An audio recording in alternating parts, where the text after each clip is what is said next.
ናትናኤል ፊልጶስ ለናትናኤል ነው ያለው እንደዛ የናዝሬቱ ኢየሱስ አግኝተነዋል አለ። የናዝሬቱ ኢየሱስ ተብሎ ሊጠራ ክርስቶስ ተብሎ ሊጠራ የማይታየው ለፍጥረታት ህቡ የሆነው በባህሪው የማይገለጥ በባህሪው የማይታይ የማይጨበጥ የማይዳሰስ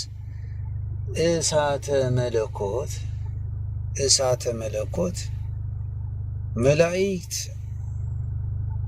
ሁለት ክንፎቻቸው ፊታቸው ሸፍነው በሁለት ክንፎቻቸው እየበረሩ በሁለት ክንፎቻቸው እግራቸውን ሸፍነው ቅዱስ ቅዱስ ቅዱስ እያሉ በአንድነት በሶስትነት የሚያመልኩት አምላክ ከድንግል ማርያም ስጋና ደም መካፈል ነበረበት። ኢየሱስ የሚለው መድኃኒት የሚለው ስም ለመሰየምና ኢየሱስ ተብሎ ሊጠራ በስጋ መገለጥ ነበረበት። ያለበለዚያ የት ታገኘዋለህ? የማይዳሰስ ነው፣ የማይጨበጥ እሳት ነው፣ የማይዳሰስ ረቂቅ ነው፣ የማይጨበጥ እሳት ነው፣ የማይደርሱበት ምጡቅ ነው፣ ሊያገኙት የማይችሉት ልዑል ነው። ማንም ሊደርስበት አይችልም። ፍጡራን በሱ ፊት መቆም አይችሉም። በባህሪው ሊመለከቱት አይችሉም። እኔን አይቶ በሕይወት የሚኖር የለም ብሏል፣ ለሙሴ ነግሮታል። ስለዚህ ኢየሱስ ልንዳስሰው እርሱ ኢየሱስ ብለን ስሙ ጠርተን ልንዳስሰው ልንመለከተው በቀራንዮ አደባባይም ልንሰዋው ሰውተነውም ልንበላው ልንጠጣው እሳተ መለኮት የተዋህደው ሊገለጥ ለዓለም መድህን ለመሆን ከቅድስት ድንግል ማርያም በስጋ መወለድ መገለጥ ነበረበት ማለት ነው። ለዚህ እኮ ነው ኪዳነ ምሕረት የምትባለው። እሷ እኮ ለዓለም ወክላ እኮ ነው። ይረዳናል። ግን በእውነት እንደ ኦርቶዶክሳውያን የታደልንና እግዚአብሔር እንደው ስሙ የተመሰገነውን ሳይገባን ኦርቶዶክስ ያደረገን ሳይገባን የድንግል ልጆች ያደረገን እኮ በጣም ትልቅ የሆነ የሚገርም ጸጋና በረከት ነው ያገኘነው ኦርቶዶክሳውያን። በእውነት በሚገርም ማለት ነው ሊገለጥ የማይችል ጸጋ የድንግል ማርያም ልጅ መሆናችን እኮ የቤተ ክርስቲያን መሆናችን የእግዚአብሔር መሆናችን እኮ ኦርቶዶክሳዊ መሆናችን እጅግ በጣም እድለኞች ነን እኮ። የሚገርም እኮ ነው። ይህም ከምሕረቱ የተነሳ ነው። ከኛ የተነሳ አይደለም፣ ከምሕረቱ የተነሳ ነው። ምሕረቱ ታዲያ ለሁሉም ነው። እሺ ማለት ብቻ ነው የሚያስፈልገው። እሺ ግን ማለት ያስፈልጋል። ስለዚህ ምንድን ነው እያልኩ ያለው? ድንግል ማርያም ዓለምን ወክላ ማለት ነው። እንግዲህ ተመልከቱ፣ እግዚአብሔር ሊገለጥ በስጋ ሊመጣ ንጹሐ ባህሪ በዙፋኑ ሊቀመጥ ንጹህ ዙፋን፣ ነጭ ዙፋን፣ ከፍ ያለ ዙፋን ነው ከባህሪው የሚስማማ እና እርሷ ድንግል ማርያም በመጀመሪያ አዘጋጃት፣ መቅደሱን ቀደሰ፣ ልዑል ማደሪያውን ቀደሰ ይላል። ስለዚህ ቀደሳት፣ አዘጋጃት። እንደሚታወቁት ንጉሥ ዙፋኑ ላይ ከመቀመጡ በፊት ዙፋኑ ይዘጋጃል። በምድር ያለው እያልኩ ነው። የእግዚአብሔር ዙፋን ከዘላለም እስከ ዘላለም ነው። ግን ኋለኛው የሚወለድባት ዙፋኑ የሚያደርጋት መቅደሱ መጀመሪያ ሰው ያልሰራት ራሱ የሰራት ናት። ልዑል ራሱ መሰረታት ይላል ዳዊት። ልዑል ራሱ እርሱ መሰረታት አጸናት ይላል። እርሱ ራሱ የሰራት ያጸናት መቅደሱ አዘጋጃት፣ ቀደሳትና ከእናቷ ማኅፀን ጀምሮ አንጽቶ ቀድሶ እንከን በደል እንዳይኖርባት አድርጎ መቅደሱን ሰራ፣ አዘጋጀ። ይህንን ተመልክቶ ሕዝቅኤል ምን አለ?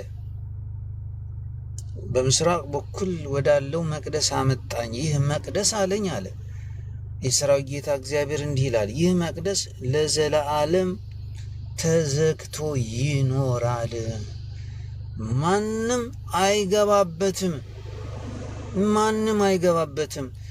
ድንግል ማርያም የእግዚአብሔር መቅደስ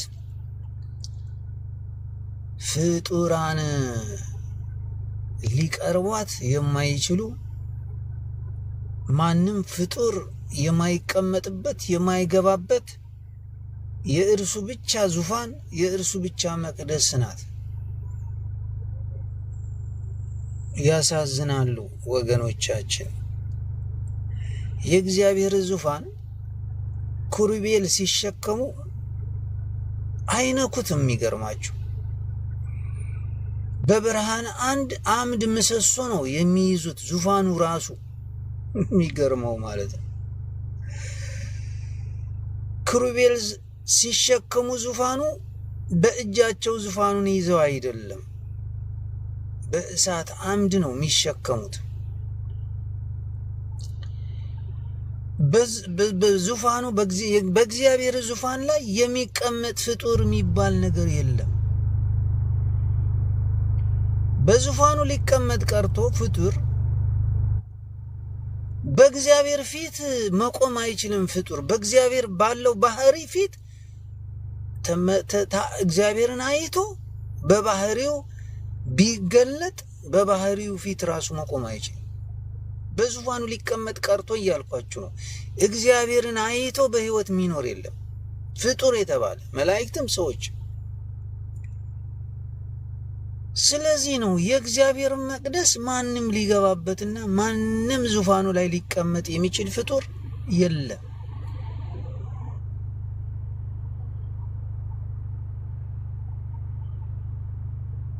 ታዲያ እግዚአብሔር ወልድ ሁሉ የፈጠረ አካላዊ ቃል እሳተ መለኮት መቅደሱ ራሱ ሰራ። ልዑል እርሱ ራሱ መሰረታት ይላል። እንዳትናወጽም አጸናት ዳዊት። ይህች ለዘላለም ማረፊያዬ ናት፣ በእርሷ አድራለሁ፣ ለዘላለም መርጫታለሁ ይላል መዝሙር 130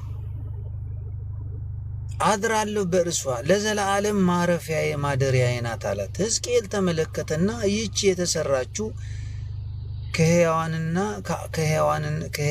ከአዳም የተገኘችው የአብርሃም ዘር የልዑል እግዚአብሔር መቅደስ ተመለከታትና ይህች ለዘላለም ተዘግታ ትኖራለች፣ ማንም አይገባባትም ካለ በኋላ ምክንያቱ ሲያስቀምጥ የሰራዊት ጌታ እግዚአብሔር በሩ ሳይከፍት ገብቶባታልና ገብቶም በዚያ ላይ እንጀራ ይበላል ይላል። መቼ ነው የሰራዊት ጌታ እግዚአብሔር እንጀራን የበላው? ይህ ስለ እመቤታችን እንደተነገረ እኮ ግልጽ ነው፣ የሚያከራክር ነገር የለም። እንጀራ የበላው መቼ ነው? የሰራዊት ጌታ እግዚአብሔር ሰው ሲሆን አይደለም እንዴ? እንጀራ መብላት የጀመረው መቼ ነው? በእናቱ ማህፀን በእትብት አማካኝነት አይደል እንዴ? ፍጹም መዋሃዱን ፍጹም ሰውነትን መዋሃዱ እውነት ነውና በእናቱ ማህፀን አይደለም እንዴ? ልክ እንደኛ በእትብት በኩል እንጀራን የበላው የተመገበው በእናቱ ማህፀን እያለ በድንግል ማርያም። ለምን ፍጹም ተዋህዶ እኛን መስሎ እኛን ያለን አካል ሁሉ ገንዘቡ አድርጎ በተዋህዶ በድንግል ማህፀን ሲቀመጥ በዙፋኑ ላይ ሲቀመጥ እንግዲህ ብዙ ሰው እየሰማ ይሆን አይሆን አላውቅም። አንድ ሰውም ሁለት ሰውም ቢሆን ችግር የለም።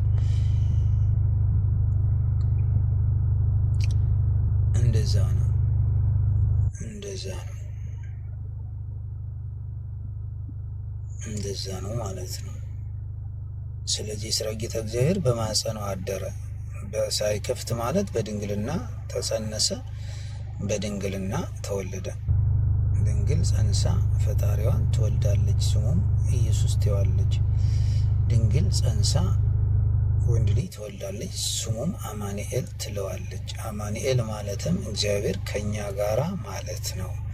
ከኛ ጋር ነበር እንዴ? እግዚአብሔር የሌለበት ቦታ ስፍራ አለ እንዴ? የለም። ከኛ ጋር ሆነ ማለት ቃል ስጋ ሆነ ማለት ነው። ጸጋና እውነት ተሞልቶ በእኛ አደረ እንደሚለው ማለት ነው።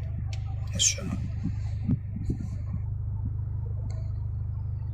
አሁን ድንግል ማርያም የመዳናችን ምልክት የሆነችው ለምንድን ነው ካል ቀደም እንዳልኳችሁ ነው። የሰራዊት ጌታ እግዚአብሔር ነው ምልክት ይሰጣችኋል፣ ምልክትን ይሰጣችኋል። ምልክት ናት።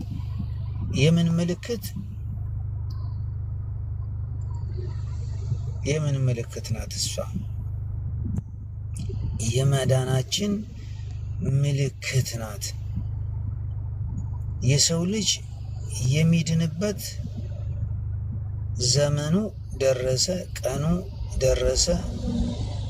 እግዚአብሔርም አንድ ልጁ ላከ ከድንግል ማርያም ከሴትም በድንግልና ተወለደና ምልክት ነው። ምልክትን ይሰጣችኋል።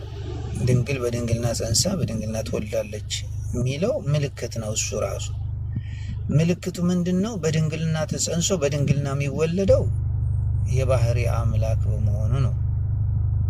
ፍጡር በድንግልና ተጸንሶ በድንግልና ሊወለድ አይችልም። እሷም የአምላክ እናት መሆኗ ነው ያ ምልክት ማለት ነው። ስለዚህ ለዘላለም ተዘግቶ የሚኖረው መቅደስ እግዚአብሔር ሳይከፍት የገባበት ሳይከፍትም በስጋ ተዋህዶ የተወለደባት እርሷ ናት። ስለዚህ ሕፃን ተወልዶልናል፣ ወንድ ልጅም ተሰጥቶናል። ስሙ ማን ነው? ድንቅ መካር። በድንግልና ተጸንሶ በድንግልና የተወለደው ድንቅ መካር ኃያል አምላክ ስለሆነ ነው፣ ስለሚቻለው ነው። እሷም የድንቅ መካር ኃያል አምላክ እናት ናት ማለት ነው። ስለዚህ ምልክትነቱ ቅድም እንዳልኳችሁ ዓለም በጨለማ በሞት ጥላ ተይዞ እያለ መድኃኒቱን ሲጠብቅ አቤቱ መድኃኒትን እጠብቃለሁ ይላል ያዕቆብ። አቤቱ አምላኬ ሆይ መድኃኒትን እጠብቃለሁ። ያዕቆብ ሁሉም መድኃኒታቸውን ጠበቁ። የሚጠብቁት መድኃኒትም ፍጡር አልነበረም፣ ፈጣሪን እንጂ እግዚአብሔር ነበረ። ኢሳይያስ 25 ላይ ምን ይላል? እግዚአብሔር ከሰው ፊት ሁሉ እንባ ያብሳል፣ ሞትን ይውጣል፣ ያጠፋል። ይህ እግዚአብሔር ነው፣ ተስፋ አድርገነዋል፣ ጠብቀነዋል፣ በማዳኑ ደስ ይለናል ይባላል። የጠበቅነው ማን ነው አለ? ይህ እግዚአብሔር ነው፣ እሱን ጠብቀነዋል፣ ተስፋ አድርገነዋል፣ በማዳኑ ደስ ይለናል ይባላል። ስለዚህ የተገለጠው በስጋ ማን ነው? የሰራዊት ጌታ እግዚአብሔር ወልድ ነው።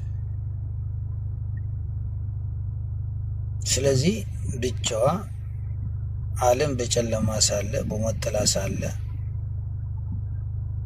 የኃጢአት ግንብ ተጋርዶ እያለ ሰውና እግዚአብሔር የሚለይ የኃጢአት ግንብ ርግማን እያለ ብቻዋ የአብ የወልድ የመንፈስ ቅዱስ ማደሪያ ሆነች። የወልድ እናት ሆነች ማለት ነው። ልዑል ጸለላት፣ መንፈስ ቅዱስ ወደ እርሷ መጣ፣ ወልድ በማኅፀኗ አደረ። ስለዚህ ዓለምን ወክላ እግዚአብሔር ተቀበለች ማለት ነው። ዓለምን ወክላ የሰው ልጆችን ወክላ እግዚአብሔር ተቀበለች። እግዚአብሔርን በእምነት ተቀበለች። ይኩነኒ በከመ ትቤለኒ፣ እንደ ቃልህ ይደረግልኝ እንዳልከኝ ይሁን ብላ የቅዱስ ገብርኤል ብስራት አምና ምን ሆነች? የዓለም ሁሉ አማላጅ ሆነች። የዓለም ሁሉ አማላጅ ሆነች። እግዚአብሔርም ወደ እርሷ መጣ፣ በስጋ በድንግልና ጸንሳ በድንግልና ወለደች። የማኅፀኗ ፍሬ ለዓለም ሰጠች። ዕፀ ሕይወት እርሷ የሕይወት ፍሬ ልጇ ማለት ነው። አሁን ብዙዎቹ ያልተረዱት ነገር ምንድን ነው? በገነት መካከል ዕፀ ሕይወት ነበረች። ፍሬዋን በልቶ ለዘላለም ሕያው የምታደርግ። አዳምና ሔዋን ግን ስለበደሉ አልታደሉም ሊበሏት። ፍሬዋን በልተው ሕያው ለዘላለም ሊሆኑ አልቻሉም። ስለዚህ ዕፀ ሕይወት በምድር ተተከለች። ዕፀ ሕይወት ድንግል ማርያም በምድር ተተከለች፣ በምድር በቀለች። ዕፀ ሕይወት ካለች ደግሞ የሕይወት ፍሬዋ ታዘጋጃለች። የሕይወት ፍሬዋ ደግሞ ተበልቶ ሕይወት ለዘላለም ይሰጣል። ዕፀ ሕይወቷ እሷ የሕይወት ዛፍ አትበላም፣ ፍሬዋ ነው የሚበላው።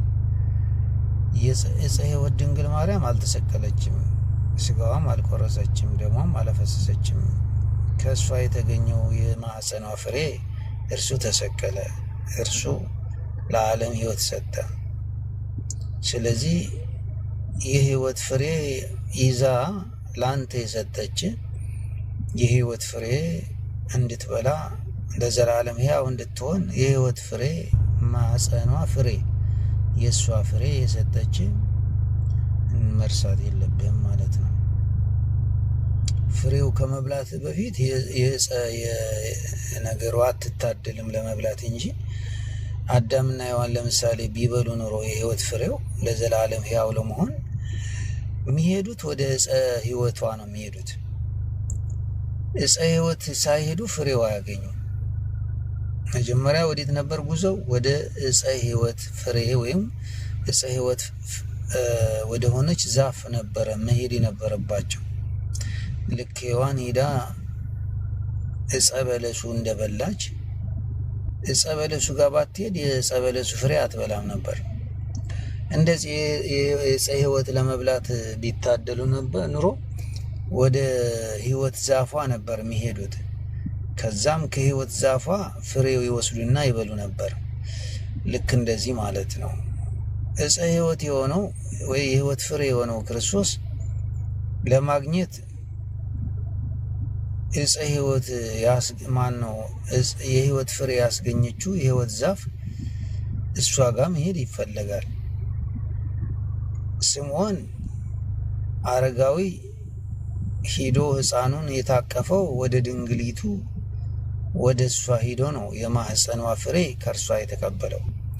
ዓለምም የሕይወት ፍሬ ክርስቶስ የተቀበለው ከድንግል ማርያም ነው። ምክንያቱም እንዲህ ነው የሚለው ወንጌል ቅዱስ ጳውሎስ በመልእክቱ ዕብራውያን ምዕራፍ 2 ቁጥር 14 ላይ እግዚአብሔር እርሱ ማለት ነው ልጆቹ በስጋ እና በደም ስለሚካፈሉ ማለትም ነፍስ ስጋ ስላላቸው በልጆቹ ያለው የሰለጠነው ሞትና በሞት ላይም የሰለጠነው ዲያብሎስ ይሽር ዘንድ አለ። ልጆቹ የሆኑ የሰው ልጆች ሁሉ ከሞት ፍርሃት ቀንበር ነፃ ያወጣ ዘንድ ተመልከቱ። ምን ያስፈልገዋል አለ መሰላችሁ? ስጋና ደምን ተካፈለ አለ። አያችሁ፣ በሰው ልጆች ላይ የሰለጠነው ሞት በሞት የሰለጠነው ዲያብሎስን ሽሮ የሰው ልጆች ሁሉ ከሞት ፍርሃት ቀንበር ነፃ ሊያወጣ ስጋና ደምን ተካፈለ አለ። ከድንግል ማርያም ቃል ስጋ ሆነ፣ በማኅፀኗ አድሮ በድንግልና ተጸንሶ በድንግልና ተወለደና ቃል ስጋ ሆነ፣ ጸጋና እውነት ተሞልቶ ከኛ ጋር አደረ። ከኛ ጋር ሆነ ማለት ነው። ስለዚህ ከኛ ጋር የሆነው የሕይወት ፍሬ ክርስቶስ የበላ ነው ያገኘ ነው የጠጣ ነው የበላ ነው ለዘላለም ሕይወት ያገኘ ነው ከድንግል ማርያም ተቀብለን ነው። ከሕይወት ዛፍ ከሆነችው ከእርሷ ተቀብሎ ነው ዓለም ሕይወትን ያገኘው። እንደ ቅዱስ ጳውሎስ እኮ እንዲህ ይላል፣ የማኅፀንሽ ፍሬ የተባረከ ነው ይላል። የማኅፀንሽ ፍሬ አያችሁ። ስለዚህ በገነት ላይ በነበረችው ዕፀ ሕይወት ፈንታ በድንግል ማርያም በዓለም ዕፀ ሕይወት የሆነችው ድንግል ማርያም ተተከለች ወይም በቀለች። ከእርሷም የማኅፀኗ ፍሬ የሆነው የሕይወት ፍሬ ተለቀመ፣ ማለትም ተሰዋ። ፍሬ ሲበላ ዝም ብሎ አይደለም እንዳለ ፍሬው አትውጠውም። መቼስ ፍሬው ምን እንደምታደርገው ትቆርሰዋለህ ማለት ነው። ትቆርሰዋለህ፣ ትግጠዋለህ ወይም ትቆርሰዋለህ። ያ የሕይወት ፍሬም ክርስቶስ በመስቀል ላይ ተቆረሰ ማለት ነው። ተቆረሰ። ሲቆረስ ስጋው ደግሞ ፍሬው ደሙም ይፈሳል። ስለ ስጋው ተቆረሰ፣ ደሙ ፈሰሰ። እርሱ የህይወት ፍሬ ነው። እርሱ በልተው ነው ሕያው የሚሆኑ የሰው ልጆች እርሱን በልተው ነው ሕያው የሚሆኑት። እርሱን ጠጥተው ነው ሕያው የሚሆኑት። ከዛ ውጭ ህይወት የለም። ኢየሱስ ደሙ ሸፈነኝ፣ ደሙ ምናምን ቀባኝ ብትል የት አግኝቶ ነው የሸፈነ?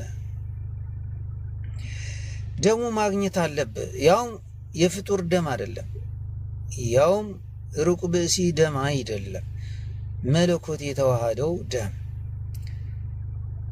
እስራኤላውያን ከምድረ ግብፅ ከባርነት ከወጡ በኋላ ፋሲካ እንዲደረግ ታዘዙ። ፋሲካ እንዲደረግ ታዘዙ። ፋሲካውን በጉን አርደው ጥሬው እንዳትበሉ ተባሉ። ጥሬውን እንዳትበሉ። ፋሲካው የሚደረገው ጥሬው በመብላት አይደለም። በጉ ይታረድና ይቀቀላል፣ ይጠበሳል። ሳትጠብሱ ሳትቀቅሉ እንዳትበሉት ተባሉ። በጉ ምሳሌው የክርስቶስ ነበረ። ክርስቶስ ደግሞ እሳተ መለኮት በስጋ የተገለጠ እንጂ ፍጡር አይደለም። ስለዚህ የፍጡር ሳይሆን የመለኮት ስጋ፣ የመለኮት ደም ማለትም መለኮት የተዋሃደው ስጋ፣ መለኮት የተዋሃደው ደም ስትበላ ስትጠጣ ነው ሕያው የምትሆነው እንጂ ስላወራ አይደለም። ሸፈነኝ ደሙ ሸፈነኝ ደሙ ምናምን አረገኝ ኢየሱስ የምናምን ስላልክ አይደለም። ልክ ከምድረ ግብፅ ወጥተው በጉን አርደው እንደበሉት አንተም መጥተህ በንስሐ ቀርበ የክርስቶስ ስጋና ደም መለኮት የተዋሃደው ነፍስ የተለየው ስጋና ደም መብላት አለብህ ነው። ይህ ነው የሕይወት ፍሬ። ይህ የሕይወት ፍሬ ደግሞ የተቀበልነው የማህፀኗ ፍሬ ድንግል ማርያም ለዓለም ሰጠች። የተገኘው በድንግል ማርያም በኩል ነው። ለዓለም የሰጠችው ፍሬዋ ድንግል ማርያም ናት እና እሷንም አትረሳም። ፍሬዋ ሰጥታ መቼስ እሷን አላይም አላቅም ልትል አትችልም። ያውም የሕይወት ፍሬ ነው የሰጠች ማለት ግልጽ ነው። እሳተ መለኮት ቅድም እንዳልኩት አይበላም አይጠጣም። መድኃኒት ሆኖ አይጠጣም፣ መድኃኒት ብሎ አይበላም። ለምን? እሳተ መለኮት ነው። ቢያድንም በስልጣኑ በኃይሉ እንጂ ተበልቶ ተጠጥቶ አይደለም። አይጨበጥም፣ አይዳሰስም። ስለዚህ ሊበላ ሊጨበጥ ሊዳሰስ ያ እሳተ መለኮት እግዚአብሔር ወልድ ቃል ስጋ መሆን አለበት። ስጋ ደግሞ የሚሰዋበት ስጋ ዓለም የሚያድንበት ስጋና ደም የተካፈለው ከማን ነው ይልሃል? ከአብርሃም ዘር ከድንግል ማርያም ነው። ከአብርሃም ዘር በስጋ መጣ። እርሱም ከሁሉ በላይ የሆነ የተባረከ አምላክ ነው። ሕፃን ተወልዶልናል። ስሙም ድንቅ መካር ኃያል አምላክ ነው። ስለዚህ ኢየሱስ ሊባል መድኃኒት ሊባል ሊበላ ሊጠጣ ሊሰዋ ከድንግል ማርያም ስጋና ደም ተካፈለ ነው የሚለው ቅዱስ ጳውሎስ። ለምን? ሞት ሊሽር፣ በሞት የሰለጠነው ዲያብሎስ ሊሽር። ለምን? ከሞት ፍርሃት ቀንበር ህዝቡን ነፃ ሊያወጣ። ስድብ ከምድር ሁሉ ይወገዳል። ከሰው ልጆች ፊትም እንባ ይታበሳል። ሞት ይዋጣል፣ ይሻራል። በማዳኑም ደስ ይለናል ይላል። ስለዚህ እሳተ መለኮት ስጋው ደግሞ እሳተ መለኮት የተዋሃደው የመለኮት ስጋ የመለኮት ደም መብላት መጠጣት አለብህ። ያኔ ነው የዘላለም ህይወት የምታገኘው። ያኔ ነው ከክርስቶስ ጋር አንድ የምትሆነው። በወሬ አትሆንም። የሚነግርህም ክርስቶስ ራሱ ነው። ኢየሱስ ያድነኛል። መዳን በኢየሱስ ነው። አው ልጁ ያለው ህይወት አለው። እንደገና ደግሞ በልጁ ያመነ የዘላለም ህይወት አለው። በልጁ ስላላመነ አይፈረድበትም። በአንድ ልጁ በክርስቶስ ያላመነ ግን ይፈረድበታል። እውነት ነው፣ ትክክል ነው። እሱ ሳታምን ስጋና ደሙ አትበላማ እንዴ? ምን እያልክ ነው? ስጋው ደሜ ያድናል። ይህ ለአዲስ ኪዳን የሚሆን የኃጢአት ስርየት የሚሆነው ደሜ ነው ያለው እኮ ክርስቶስ ነው። የኃጢአት ስርየት የሆነው ደሙ ነው። በደሙ በኩል ነው አይደል እንዴ? በደሙ በኩል የኃጢአት ስርየት ለማግኘት ደግሞ እሱ ደሙ የሚሰጥህን መጀመሪያ ማመን ይገባሃል። እሱ ካላመንክ እንዴት ትድናለህ ታዲያ? እሱ ካላመንክማ ተፈርዶብሃል ሚልህ እሱ ነው። ምንድነው ፍየል ወደዚህ ወዲህ ቅዝምዝም ወዲህ የሚባል ነገር አለ እንዴ? ጥምቀት ያድናል? አይ ኢየሱስ ነው የሚያድነው። ስጋ የበላ ደግሞ የጠጣ የዘላለም ሕይወት አለው? አይ አይደለም፣ ስጋው ደግሞ አይደለም የሚያድነው፣ ኢየሱስ ነው የሚያድነው። ጨዋታ ነው ወይስ ቀልድ ነው ወይስ ማምታታት ነው? ተው እንጂ እንዴ ተው እንጂ። ከረበስባ ረሚገርም እኮ ነው። ሰው ይሄንን እንዴት ነው የሚረዳት ያቃተው እንዴ? ጥምቀት ያድናል ማለት እኮ በአብ በወልድ በመንፈስ ቅዱስ ስም ስትጠመቅ ከእግዚአብሔር ትወለዳለህ ያለው ክርስቶስ ነው። የሚያድንህ እኮ እየነገረ ነው። በአብ በወልድ በመንፈስ ቅዱስ አጥምቋቸውና ደቀ መዛሙርት ያድርጓቸው አለ። ያልተጠመቀ አይድንም አለ። ከዛ ጥምቀት ያድናል ስትባል አይ ኢየሱስ ነው የሚያድነው። ጨዋታ እኮ ነው ያዛችሁት። የክርስቶስ ስጋና ደም ያድናል። አይ ስጋው ደም አይደለም የሚያድነው ኢየሱስ ነው። በኢየሱስ ያመነ የዘላለም ሕይወት አለው ተብሏል እኮ። እሱ ስታምነው እኮ ነው ስጋና ደም የሚሰጥ። ክርስቶስ እኮ ምን አለ መሰላችሁ? እኔ መሆኔ ባታምኑ አላቸው አይሁዶች፣ በኃጢአታችሁ ትሞታላችሁ አላቸው። አርነት ማወጣችሁ እኔ ነኝ አለ። ገብቶሃል አይደለም? ገብቷችኋል? ገብቶሻል አይደለም? ከዛ በኋላ በክርስቶስ ስታምን አርነት ትወጣለህ። በኃጢአትህ አትሞትም ማለት ምን ማለት ነው? እሱ ስታምነው እርሱ ደግሞ ሕያው ያደርግሃል ነው። ሕያው የሚያደርግህም በደሙ ነው። ሕያው የሚያደርግህም ክርስቶስ ለአይሁድ እዚህ ጋር እኔ መሆኔ ባታምኑ በኃጢአታችሁ ትሞታላችሁ አላቸው። ከዛስ ያመኑ አይሁድ መጡ። ያመኑ አይሁድ መጡ። ኒቆዲሞስ አመነና መጣ። ሳያምን አልመጣም። ከውሃና ከመንፈስ ዳግም ያልተወለደ መንግሥተ ሰማያት አይገባም አለው። መጀመሪያ ክርስቶስ አምኖ እኮ ነው የመጣው። አይ በቃ አምነሃል ትገባለህ አልተባለም። መጀመሪያ መጠመቅ አለብህ፣ ከእግዚአብሔር መወለድ አለብህ አለው። ከዛ አይሁድም የሆኑ አምነው መጡ። ሐዋርያት አይሁድ ናቸው። አምነው መጡ። ደቀ መዛሙርት አብረው አምነው መጡ። አይሁድም ተሰበሰቡ። ክርስቶስ ሥጋዬ የበላ ደሜ የጠጣ የዘላለም ሕይወት አለው፣ ያልበላ ግን ሥጋዬ ካልበላችሁ ደሜ ካልጠጣችሁ ሕይወት የላችሁም አላቸው። አጉረመረሙ። እንዴት ነው ሥጋው የሚሰጠን? እንዴት ነው የምንበላው አሉ። አጉረመረሙና ከደቀ መዛሙርቱ እንኳን ብዙ ሄዱ፣ 12 ብቻ ቀሩ። ከዛስ እናንተስ ልትሄዱ ትወዳላችሁ አላቸው። ዮሐንስ ወንጌል 6 አንተ ሕይወት ቃል ወዴት እንሄዳለን አሉ። አመኑ። እርሱን አመኑት፣ ቃሉንም አመኑ ማለት እኮ ነው። እነዛ እሱን አምነው መጡ። አሁን እናንተ እንደምትሉት ማለት ነው። ደቀ መዛሙርት ብዙ ነበሩ፣ አምነው መጡ ወደ ክርስቶስ። ሥጋዬ ብሉ ደሜ ጠጡ ሲላቸው እንዴት ነው ሥጋ ምን ወላው ብለው ሸሹ። እንደዛ ነው የሆናችሁት እናንተ። እሱን አመን ነው እሺ፣ ቃሉን ግን አንቀበልም። ሥጋዬ የበላ ደሜ የጠጣ የዘላለም ሕይወት አለው የሚለውን አንቀበልም። ሥጋው ሕይወት አያሰጥም፣ ደሙ ሕይወት አያሰጥም። እሺ ኢየሱስ ያድነኛል።